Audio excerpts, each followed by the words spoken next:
When it comes to amazing clean desserts, nothing satisfies quite like a bit of fudge. Do you agree?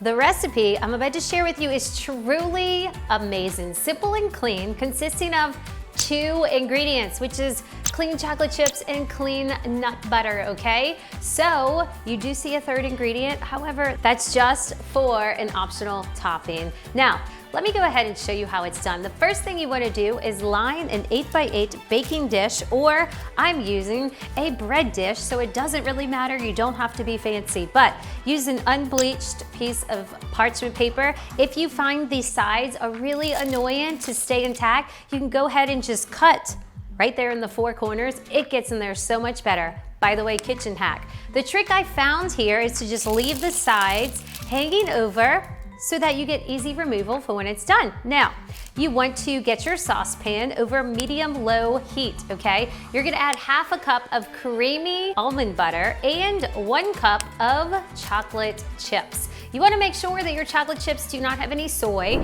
do not have any dairy, do not have any preservatives, okay? You're gonna combine this in your saucepan until it is completely melted. You're looking for 2 things here, right? These are the ingredients that are just mixed together and create this really rich and creamy consistency. Optional to add in some nuts at the very end.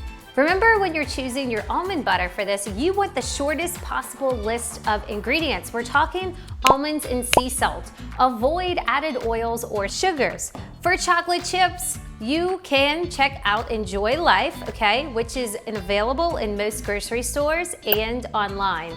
Once combined and you have this creamy consistency, guess what?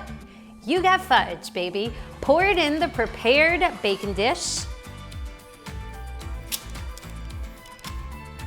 Then you're gonna be smoothing the top with your rubber spatula, or if you don't have that, a spoon will do, okay?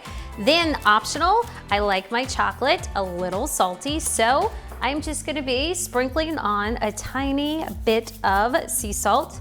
Optional, add in any toppings you would like. Go big with this, right? Okay, then you're just gonna stick this in the freezer for 2 hours. Once it's completely firm, what you're gonna do is cut it into your desired size. I kind of did a rectangle type of thing, but that's right. This is clean and delicious fudge that is so easy and simple to make. Now, if you just want to serve this fudge later, stick it in an airtight container for up to 2 additional days in your refrigerator. Remember to allow the fudge to soften for a few minutes before serving.